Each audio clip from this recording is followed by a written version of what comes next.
Hi everyone, we are Purdue iGEM, and today we are presenting our 2020 project, CRGO. COVID-19 is a highly infectious disease primarily affecting humans spread by a virus closely related to SARS.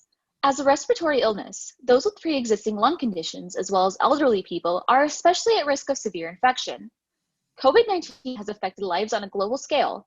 Countries all over the world have implemented social distancing regulations. Hospitals have been overwhelmed with COVID patients, and some who have been infected and recovered still struggle with symptoms today. Our personal stories, the stories of others, and the 1,143,291 individuals as of October 24th who have died from the disease are the reasons why we, Purdue iGEM, masked up and joined the fight against COVID-19. To make matters more difficult, one can unknowingly contract COVID-19 from an asymptomatic individual due to COVID-19 having an incubation period of 2 to 14 days. To prevent further exposure, it is key to have quick and accurate diagnostic methods so infected individuals can be discerned as sick and quarantined as soon as possible. Therefore, widespread implementation of COVID-19 testing is important, so more individuals within this incubation period can be tested before they unknowingly spread COVID-19 to others. Owing to the scale of this pandemic, diagnostic tests for COVID-19 have been developed in the form of nasal swabs, saliva tests, and antibody tests. By a combination of government pressure and need for rapid testing, the majority of available tests were rushed to the market for mass production, which has unfortunately compromised detection accuracy. According to a study completed by UC Davis, current tests have false negative rates ranging from 2 to 29%. Suggesting that up to 29% of patients could be incorrectly diagnosed as not having COVID-19. Further issues are the long and variable runtimes, ranging from a day to 2 weeks. Thus, there is much to be improved within COVID-19 detection. To provide an accurate, non-invasive, affordable, and fast point-of-care diagnostic test for COVID-19 and other potential future pandemics, Purdue iGEM has proposed a two-phase project focused on the development of a diagnostic device called CRGO, a COVID-19 Argonaut-mediated microfluidic diagnostic device. In determining our solution to the current COVID-19 testing problem, we decided to focus on three main aspects of our device: reliability, rapid testing, and affordability. To be reliable, we chose an Argonaut system, proven to be more precise than CRISPR. To implement rapid testing, we designated the device using microfluidics to decrease runtime while maintaining a high level of accuracy. To be affordable, we focused on using inexpensive materials to ensure our device could be accessible around the world. The CRGO diagnostic test works as shown in the following video. First, a sample of patient saliva is inputted into the microfluidic chip. RNA from the saliva is then extracted by an embedded chitosan capillary to be separated from the remainder of the sample. Next, RT-RPA reagents are inserted. These reagents and the RNA continue through the device to the reaction chamber. Here, the RNA is converted to DNA and is amplified to produce a large amount of DNA via RT-RPA, an isothermal process similar to RT-PCR. Then, Argonauts and molecular beacons enter the device. Argonauts cut the DNA to generate fragments of single-stranded DNA.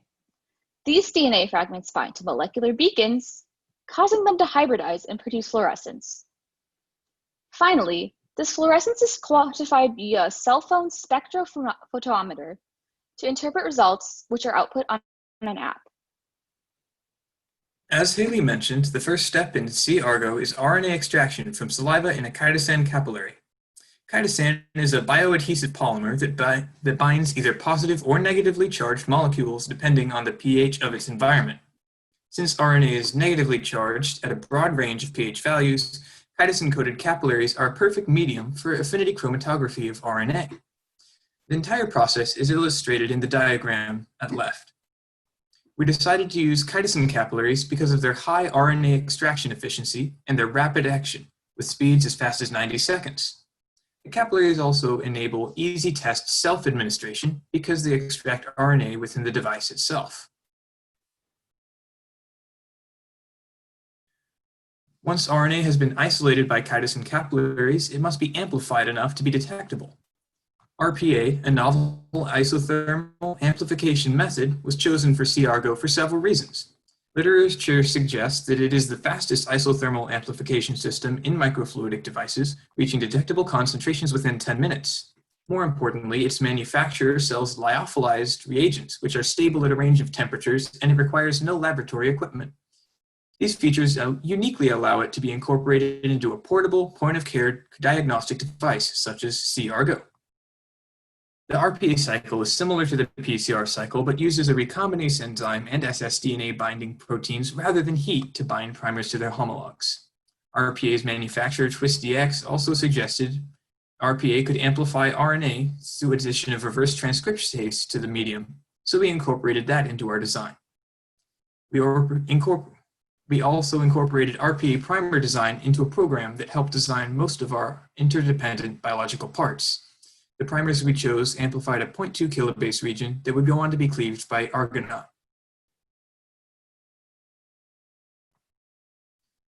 TT-Argo, or Thermus thermophilus argonaut, is a member of a unique class of endonucleases called Argonaut, which are rapidly finding uses in synthetic biology.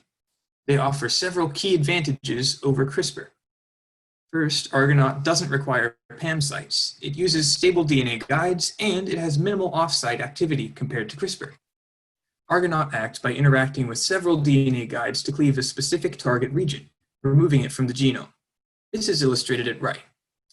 Argonaut guide design was incorporated in the same oligo design program that was mentioned earlier, and we use Argonaut proteins to cleave the amplification product of RPA from the previous step, allowing the specific target region we chose for COVID detection to hybridize with the molecular beacon.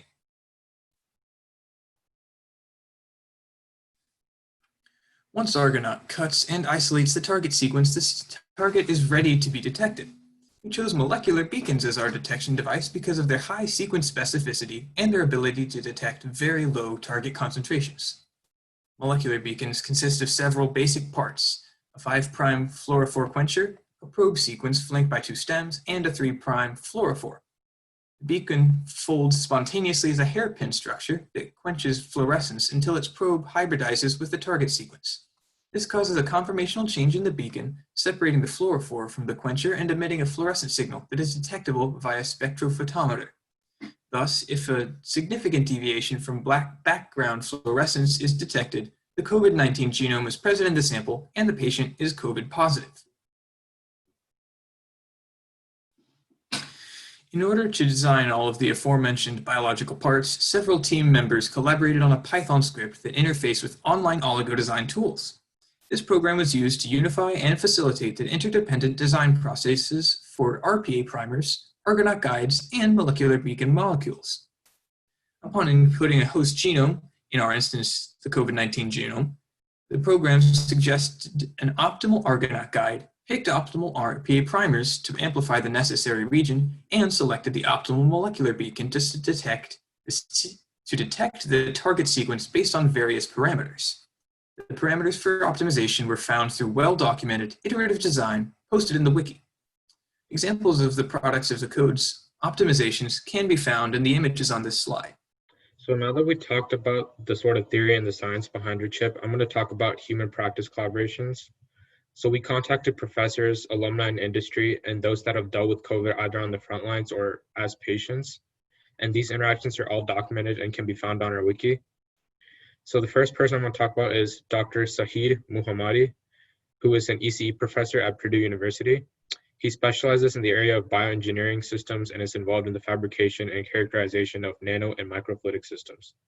He advised us on different technologies available for the fabrication and assembly of our chip, such as syringe pumps, and also referred us to his colleague, Dr. Stephen Worley.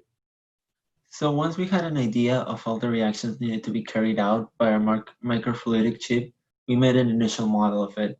So our initial design consisted of a 75 by 25 millimeter microfluidic chip with microvalves represented by the gray circles, controlling fluid flow from one chamber to another, and long string channels between chambers to induce mixing.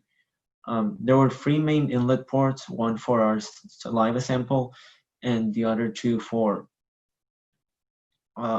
loading of the specific buffers for the chitosan extraction we described previously, and other free chambers containing all the argonaute and molecular beacon reagents, which would eventually converge to a single reaction chamber. We plan on using syringe pump for actuation of our mechanism. And with this initial design, we decided to get further feedback from other experts in the field. The following three individuals greatly influenced the second iteration of our microfluidic chip.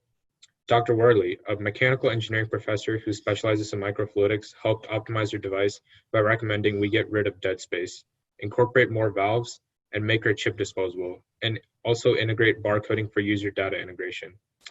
Another professor we spoke with is Dr. Linus, pictured in the slide, who'd recently developed a paper based on COVID-19 diagnostics. She verified the design of our second iteration chip and suggested acoustic mixing methods and pointed out potential problems such as air bubble formation due to reaction vapor pressure. And lastly, Mr. Frederick Gates, who worked in regulatory affairs at Pfizer for 12 years. He gave us some valuable input regarding the safety regulations for our device. He referred us to FDA CFR Title 21, Section 820, which outlines the requirements for medical devices and can be found on our wiki, and also talked about the importance of including a control reaction on your design. So as Karthik mentioned, with the feedback we got from the free experts in the field just mentioned, we created the second iteration of our device, much smaller. So our second device consisted of a 25 by 25 millimeter polydimethylsiloxane PDMS microfluidic chip integrated with a set of syringe pump for fluid flow control. So we reduced the amount of inlet ports to 1, and based on Dr. Worley's suggestions, we also drastically reduced the dimensions and to remove a lot of the dead space, which he mentioned added no value to our chip.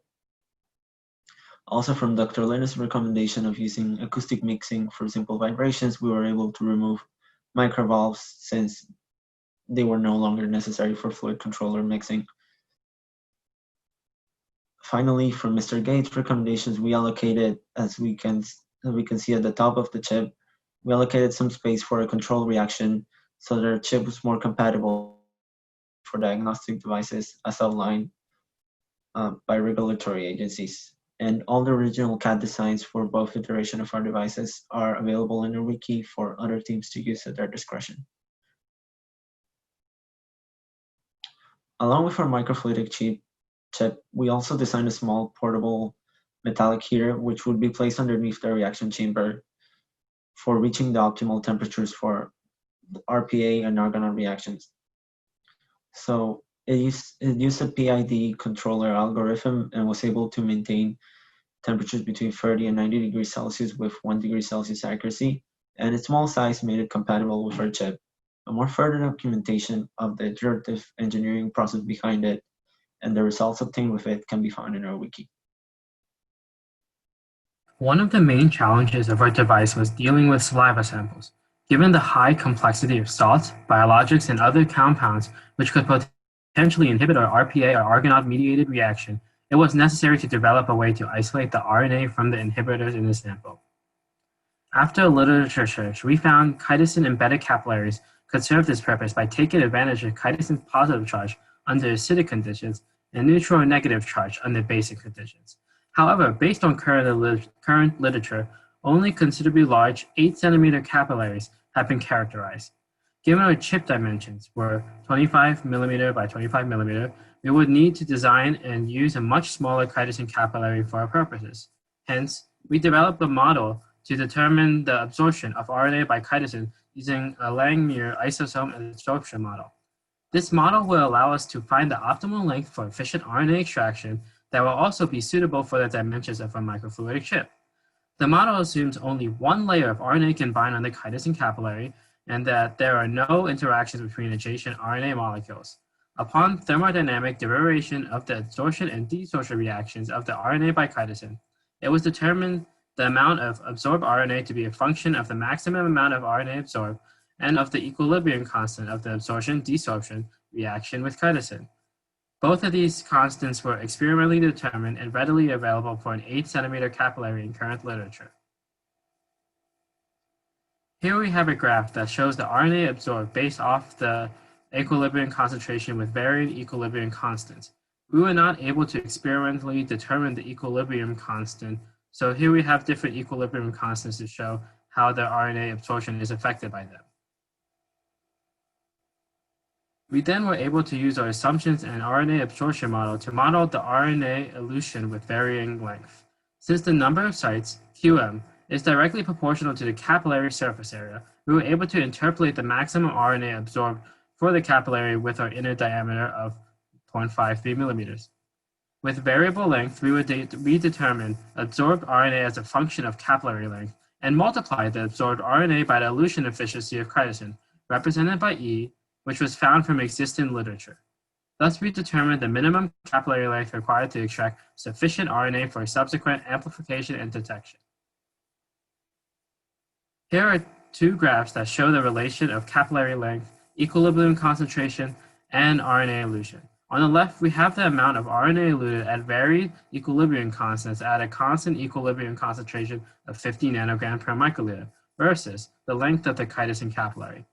On the right, we have a three-dimensional graph that shows the estimated RNA elution amount as a function of capillary length and equilibrium concentration. Once again, these graphs show varied equilibrium constants since we were not able to determine it experimentally. This year, we had the opportunity to collaborate with several iGEM teams, one of which was the University of Rochester. In our mutual collaboration, we aided in the project accessibility efforts by translating their endometriosis facts in Spanish. They also set up a special workshop for our team regarding tips on creating educational YouTube videos. Purdue iGEM also had the opportunity to present at NEGEM, hosted by Harvard University this year. At the conference, we learned about other teams' projects, engaged in workshops, and received feedback on our project from former iGEM judges. On top of working on our device, we took advantage of the new virtual learning transition to improve access to synthetic biology education in high schools and in general. Through a collaborative effort with Michigan State University, Ohio State University, Cornell, William & Mary, and University of Maryland iGEM, we developed Breaking Down Synthetic Biology, a YouTube SynBio crash course series.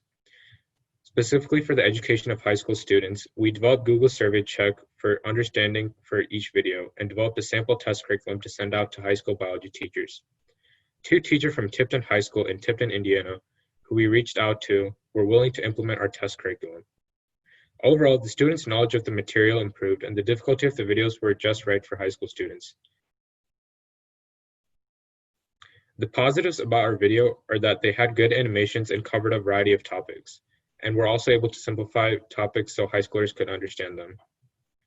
Some negatives are that our check for understandings were somewhat wordy, and some videos may be too difficult to understand without prior biology background. Some videos also go beyond student comprehension, but are good for advanced biology classes. Due to COVID-19 preventing us from having wet lab access, we weren't able to complete our project to the extent we originally hoped. Thus, we have decided to continue the development of C-Argo in 2021 as the second part of a two-phase project. Currently, the second phase is planned to consist of the following tasks: expressing and purifying codon-optimized TT-Ago and H2O-Ago in E. coli, performing a cutting assay on argonauts, and conducting mutagenesis on TT-Ago to improve cleaving efficiency. We also plan on modeling the fluidic flow of our device to estimate the performance and accuracy of its components and systems, and to find the optimal chitosan capillary length for maximum RNA retention by building upon our current model. Thank you for listening to Purdue iGEM's 2020 project presentation. We hope you are staying safe and having a good day.